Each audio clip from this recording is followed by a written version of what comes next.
இறைவனுடைய மாபெரும் கிருபையால் ஒரு புனிதம் நிறைந்த மாதத்தில் இறைவனுடைய இல்லத்தில் அல்லாஹ் நம்மை அமரச் செய்திருக்கின்றான். இந்த உலகம் முழுக்க இந்த மாதத்தில் நபிகள் நாயகம் ஸல்லல்லாஹு அலைஹி வஸல்லம் அவர்களின் இறைவனால் வழங்கப்பட்ட தனிச்சிறப்புகளை, பெருமானார் ஸல்லல்லாஹு அலைஹி வஸல்லம் அவர்களின் மேன்மைகளை ஒவ்வொரு ஜும்மா மேடைகளும் இந்த உலகம் முழுக்க அலங்கரிக்கப்படும். இந்த உலகத்தில் மனிதன் சீரான பாதையில் தன் வாழ்க்கையை அமைத்துக் கொள்வதற்காக, அந்த வாழ்க்கையில் அவன் சரியான வழிகளை பின்பற்றி நடக்க வேண்டும் என்பதற்காக இந்த உலகத்தில் தான் படைத்த அடியார்கள் சிறந்து விளங்க வேண்டும் என்ற உயர் நோக்கத்தின் காரணத்தினால் இறைவன் தன் அடியார்களை வழிப்படுத்துவதற்காக நபிமார்களை இந்த உலகத்திற்கு அனுப்பினான். அந்த நபிமார்களின் மூலம் தன்னால் படைக்கப்பட்ட தன்னுடைய அடியார்கள் நல்லொழுக்கத்தையும் நற்பண்புகளையும் ஓரிரை கொள்கையை எடுத்து நடக்க வேண்டும் என்ற இறைவனின் சித்தாந்தம், இவைகளை எல்லாம் பார்க்கும் பொழுது தன்னால் படைக்கப்பட்ட மனிதன் நாளை மறுமையில் தன்னை சந்திக்க நேரிடும் பொழுது, தன்னால் உண்டாக்கப்பட்ட மனிதன் இந்த உலகத்தில் அவன் எந்த மதத்தை சார்ந்தவனாக இருந்தாலும் சரி, தன்னுடைய நபிமார்களின் மூலமாக இறை மார்க்கத்தை ஏற்று இறைவனுக்கு பிரியத்திற்குரிய பாதையில் அவனுடைய வாழ்க்கையை மாற்றிக்கொண்டு நாளை தன்னை சந்திக்க வரும் அந்த மறுமை நாளையில் அவன் நல்லவனாக, நாணயமானவனாக, உன்னதமான மார்க்கத்தை பின்பற்றியவனாக தன்னை சந்திக்க வேண்டும் என்ற இறைவனின் உயர் நோக்கத்தின் காரணத்தினால்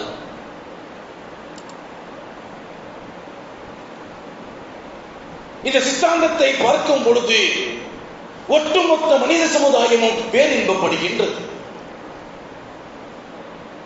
மறு உலகத்தை நோக்கத்தில் வைத்து இந்த உலகத்தில் மனிதனை பரிசுத்தப்படுத்தும் அத்தனை காரியங்களையும் வேதத்தின் மூலமாக, நபிமார்களின் மூலமாக இறைவன் சித்தாந்தப்படுத்தி வைத்தான். எனவேதான் இந்த உலகத்தில் இறைவனால் அனுப்பப்பட்ட அத்தனை நபிமார்களும் அத்தனை ரசூல்மார்களும் அவர்களின் அறிவு திறன்கள், நடைமுறை விஷயத்தை, வாழும் வாழ்க்கையை, ஒழுக்கவியலை இந்த உலகம் போற்றும் அளவிற்கு கற்றுக் கொடுக்கப்பட்டது. எனவேதான் ஒவ்வொரு நபியின் வரலாறும் இஸ்லாமிய மார்க்கம் மாத்திரமல்ல, மாற்று மத சமுதாயத்தின் உள்ளத்திலும் நபிமார்களின் வாழ்க்கை பதியப்பட்டது. மிக பெரும் அறிஞர்களின் சிந்தனை ஓட்டத்தை விட ஒவ்வொரு நபிமார்கள், ரசூல்மார்களின் ஆற்றல்கள் உயர்வானதாக இறைவன் படைத்து வைத்தான். எனவேதான் அருள்மறை குர்ஆன் ஷரீஃபிலே இறைவன் சொல்லுவான், வேதங்களோடு ஒவ்வொரு நபிமார்களும் அந்தந்த சமுதாயத்திற்கு தேவைப்பட்டார்கள். அவர்களை சரிபடுத்த, நெறிப்படுத்த, மார்க்கத்தின்படி வாழ்க்கையை அமைத்துக் கொள்ள அல்லாஹ் சொல்லுவான், அத்தீஉல்லாஹ் வ ரசூலஹு இன் குன்தும் முஃமினீன். நீங்கள் இறை மார்க்கத்தை ஏற்றவர்களாக இருந்தால் இறைவனையும் இறை தூதர்களையும் பின்பற்ற வேண்டும். ومن يطع الله ورسوله يدخله جنات تجري من تحتها الانهار. யார் எல்லாம் இறைவனுக்கும் இறை தூதருக்கும் கட்டுப்பட்டு நம்முடைய வாழ்க்கையை மாற்றினார்களோ அவர்களுக்கு தான் ஆறுகள் ஓடிக்கொண்டிருக்கும் சுவனத்திற்குள் நுழைய முடியும் என்று சொன்னான் அல்லாஹ். அது மாத்திரமல்ல, தனக்கு கட்டுப்படுவது மாத்திரமல்ல, இறை தூதருக்கு கட்டுப்படுவது ஈமானின் உயர்ந்த பண்பு என்று சொன்னான் அல்லாஹ். எனவேதான் மனித சமுதாயத்தை வழிகாட்டுவதற்கு ஒரு வேதமும், அந்த வேதத்தை மக்களுக்கு சொல்லிக் கொடுப்பதற்கு ஒரு ஒளியும் தேவைப்பட்டது. அந்த அடிப்படையில் அருள்மறை குர்ஆன் ஷரீஃப் என்ற வேதத்தையும், அந்த வேதத்தை நடைமுறைப்படுத்துவதற்கு நபிகள் நாயகம் ஸல்லல்லாஹு அலைஹி வஸல்லம் அவர்கள் என்ற பேர் ஒளியையும் அல்லாஹ் இந்த உலகத்திற்கு அனுப்பினார். வேதத்தை பெற்றுக்கொண்ட பெருமானார் ஸல்லல்லாஹு அலைஹி வஸல்லம் அவர்கள் மக்களிடத்தில் வேதத்தை சொல்வது மாத்திரமல்ல, அதன் சட்டங்களை இந்த உலகத்தில் செயல்படுத்தி காட்டினார்கள். மார்க்க சட்டத்தின்படி எப்படி வாழ வேண்டும் என்று சஹாபாக்களுக்கு கற்றுக் கொடுத்தார்கள். இந்த உலகம் உள்ளவரை பெருமானாரின் சுன்னத்துகள் பேணப்பட்டுக் கொண்டே இருக்கின்றது. பெருமானாரின் வழிமுறையைத்தான் மார்க்கத்தின் சுன்னத்துகள் என்று சொல்லப்படும். இஸ்லாத்தின் அடிப்படைகளை முழுமைப்படுத்துவது பெருமானார் ஸல்லல்லாஹு அலைஹி வஸல்லம் அவர்களின் சுன்னத்துகள். இஸ்லாமிய வாழ்வை நெறிப்படுத்துவது பெருமானார் ஸல்லல்லாஹு அலைஹி வஸல்லம் அவர்களின் சுன்னத்துகள். ஏன் சுன்னத்துகள் மாத்திரம்தான் இந்த உம்மத்தின் முகவரி என்பதை மறந்துவிடக் கூடாது. பெருமானார் ஸல்லல்லாஹு அலைஹி வஸல்லம் அவர்கள் இல்லாத ஒரு இஸ்லாம் இந்த உலகத்தில் முழுமையாக பின்பற்றப்படாது. எனவேதான் பெரியார்கள், வலிமார்கள், இறைநேசர்கள் சொல்லுவார்கள், இந்த உம்மத், இந்த இஸ்லாமிய சமுதாயம் பெருமானார் ஸல்லல்லாஹு அலைஹி வஸல்லம் அவர்களின் சுன்னத்துகளை இழந்து விட்டார், பெருமானார் ஸல்லல்லாஹு அலைஹி வஸல்லம் அவர்களின் நடைமுறைகளை பின்பற்றப்படாமல் விட்டுவிட்டால் இந்த சமுதாயம் கடந்த கால வரலாற்றை மறந்துவிடும் என்று சொன்னார்கள். எப்படி வேண்டுமானாலும் வாழலாம் என்ற உலக வாழ்க்கையில் இப்படித்தான் ஒவ்வொரு சமுதாயமும் வாழ வேண்டும் என்று சொல்லித் தந்தது பெருமானார் ஸல்லல்லாஹு அலைஹி வஸல்லம் அவர்களின் சுன்னத்துகள். பெருமானார் ஸல்லல்லாஹு அலைஹி வஸல்லம் அவர்கள் சுன்னத்து இல்லாத வாழ்க்கை. சிலர்கள் சொல்லுவார்கள், எங்களுக்கு ஹதீஸ் தேவையில்லை, குர்ஆன் மாத்திரம் போதும். எங்களுக்கு ஹதீஸ் தேவையில்லை, குர்ஆன் மாத்திரம் போதும். இந்த வாதம் எப்படி இருக்கும் தெரியுமா? மருத்துவ நூல்களை படித்துவிட்டு ஆபரேஷனுக்கு தயாராகும் மருத்துவரை போன்றது, பிராக்டிக்கல் இல்லாமல். சட்ட நூல்களை படித்துவிட்டு நீதிமன்றங்களில் வாதாட முற்படும் வழக்கறிஞர்களை போன்று பிராக்டிக்கல் இல்லாமல். சமையல் புத்தகத்தை படித்துவிட்டு சமையல் செய்வதற்கு முற்படும் ஒரு மனிதனை போன்று எந்தவித முன் அனுபவமும் இல்லாமல். இதைத்தான் பெரியார்கள் சொல்லுவார்கள், பெருமானார் ஸல்லல்லாஹு அலைஹி வஸல்லம் அவர்கள் இல்லாத இஸ்லாம் முறைப்படுத்தப்படாது. எனவேதான் ஒரு தடவை ஹஜ்ரத் இம்ரான் இப்னு ஹஸீன் ரலியல்லாஹு தஆலா அவர்கள் ஷஃபாஅத்தை பற்றி தோழர்களுக்கு உபதேசம் செய்து கொண்டிருக்கின்றார்கள். கூட்டத்தில் இருந்து ஒருவர் எழுந்திருத்தார். இம்ரான் அவர்களே, மார்க்கத்தில் இல்லாத ஒரு செய்தியை நீங்கள் சொல்லிக் கொண்டிருக்கின்றீர்கள். பெருமானாரின் ஷஃபாஅத்தை குறித்த ஒரு விளக்கத்தை இம்ரான் இப்னு ஹஸீன் ரலியல்லாஹு தஆலா அவர்கள் போதனை செய்து கொண்டிருக்கும் பொழுது கூட்டத்தில் இருந்து எழுந்த அந்த நபர் சொன்னார், இம்ரானே, மார்க்கத்தில் இல்லாத விஷயத்தை நீங்கள் சொல்லிக் கொண்டிருக்கின்றீர்கள் என்று சொல்லிய பொழுது கோபமுற்ற இம்ரான் ரலியல்லாஹு தஆலா அவர்கள் கேட்டார்கள், கரஅத்தல் குர்ஆன், குர்ஆனை நீங்கள் ஓதி இருக்கின்றீர்களா? ஆம் என்று அவர் பதில் சொன்னார், நான் குர்ஆனை ஓதி இருக்கின்றேன். அப்படி என்று சொன்னால் அஸர் தொழுகைக்கு 4 ரக்காயத்துகள், இஷா தொழுகைக்கு 4 ரக்காயத்துகள் என்று குர்ஆனில் எங்கே இருக்கின்றது என்று கேட்டார்கள். அஸருக்கு 4 ரக்காயத்துகள், இஷாவுக்கு 4 ரக்காயத்துகள் என்ற நிலை குர்ஆனிலே எங்கே இருக்கின்றது என்று கேட்டார்கள். அவர் சொன்னார், அப்படி எதுவும் இல்லை. உடனே இம்ரான் ரலியல்லாஹு தஆலா அவர்கள் பதில் சொன்னார்கள், நபிகள் நாயகம் ஸல்லல்லாஹு அலைஹி வஸல்லம் அவர்கள் எதை செய்தார்களோ அதை எங்களிடம் தானே பார்த்து தெரிந்து கொண்டீர்கள். ஆம் என்று சொன்னார். அடுத்து கேட்டார்கள், ஜகாத்துடைய விஷயத்தில் 40 ஆட்டுக்கு ஒரு ஆடு என்று உங்களுக்கு சொல்லிக் கொடுத்தவர்கள் யார்? குர்ஆனிலே பார்க்க முடியுமா? இத்தனை ஒட்டகத்திற்கு ஒரு ஒட்டகம் என்ற ஜகாத்தை உங்களுக்கு சொல்லித் தந்தவர் யார்? குர்ஆனிலே காட்ட முடியுமா?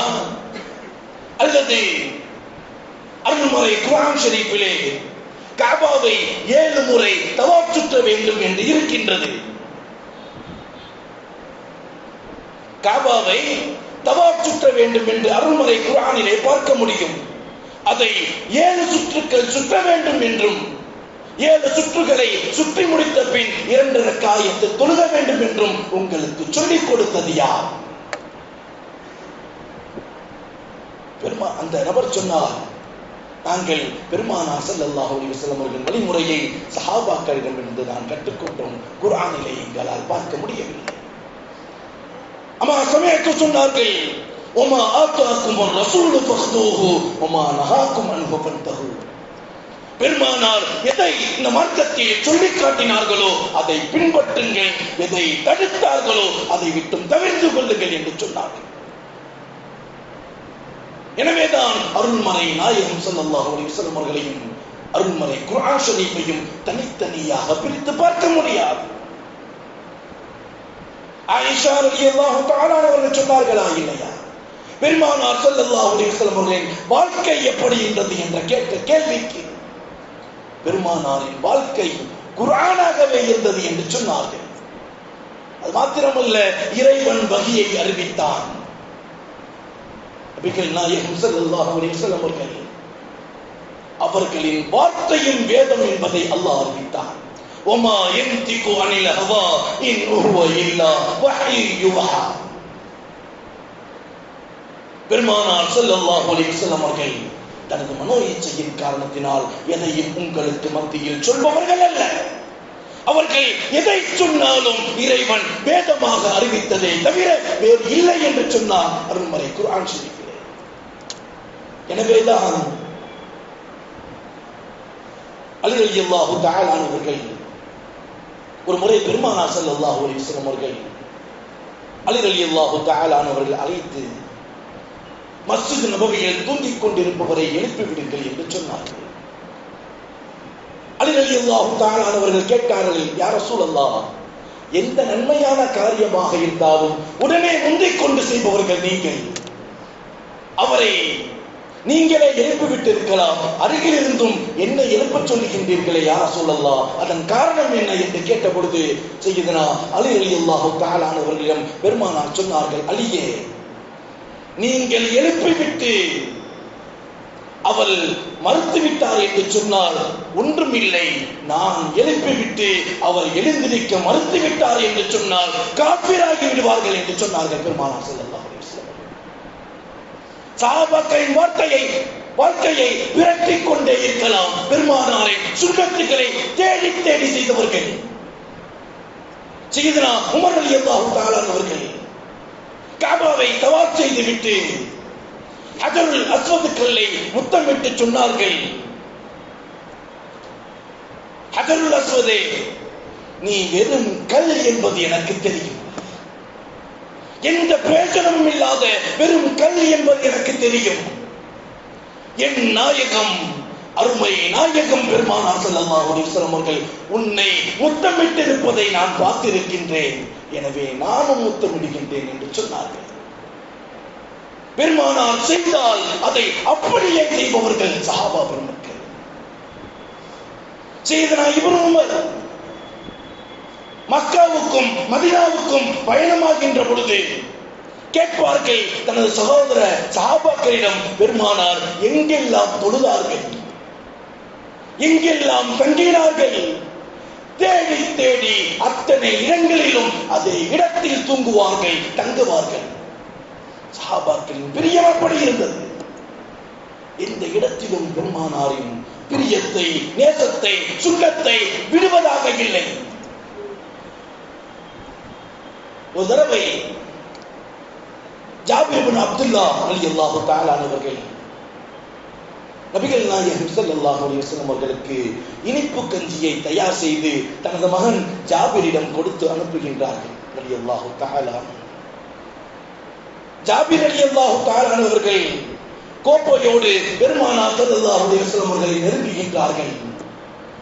ஜாபிர் ரலியல்லாஹு தஆலா அவர்களை பார்த்த பெருமானார் கேட்டார்கள், ஜாபிரே, அது என்ன இறைச்சியா? இனிப்பு கஞ்சி தயார் செய்து தனது மகனிடம் கொடுத்து அனுப்புகின்றார்கள். பெருமானாரை நெருங்கி அந்த பாத்திரத்தை பார்த்த பெருமானார் ஸல்லல்லாஹு அலைஹி வஸல்லம் அவர்கள் கேட்டார்கள், ஜாபிரே, அது என்ன இறைச்சியா என்று கேட்ட பொழுது ஜாபிர் ரலியல்லாஹு தஆலா அவர்கள் சொன்னார்கள், இல்லை யா ரசூலல்லாஹ், எனது தகப்பனார் இனிப்பு கஞ்சி செய்து உங்களிடம் கொடுத்து வர சொன்னார்கள் என்று சொல்லுகின்றார். கொடுத்துவிட்டு வீட்டுக்கு திரும்புகின்றார்கள். அப்துல்லா ரலியல்லாஹு தஆலா அவர்கள் ஜாபிர் தனது மகனிடம் கேட்கின்றார்கள், ஜாபிரே, நபியிடம் கொடுத்து விட்டாயா? என்ன சொன்னார்கள்?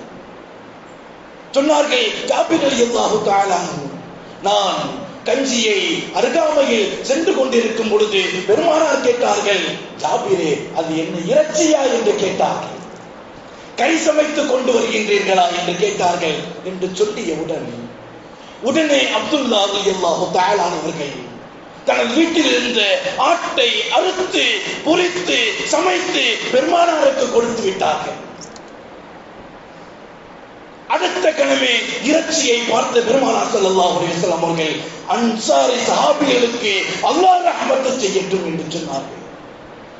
பெருமானாரின் எண்ணத்தை பிரதிபலிக்க செய்தவர்கள் சஹாபாக்கள். பெருமானாரின் ஆசையை உடனே நிறைவேற்றியவர்கள் சஹாபாக்கள். பெருமானாரின் சுற்றத்தை பேணி ஒவ்வொரு நேரமும் நிறைவேற்றியவர்கள் சஹாபாக்கள். எனவேதான் கியாமத் வரையும் பெருமானாரின் சுன்னத்துகள் பாதுகாக்கப்படும். அல்லாஹ் சொல்லுவானே, இன்னா நஹ்னு நஸல்னா ذிக்ர வ இன்னா லஹு லஹாஃபிலூன். நாமே இந்த வேதத்தை இறக்கினோம், நாமே இந்த வேதத்தை பாதுகாப்போம்.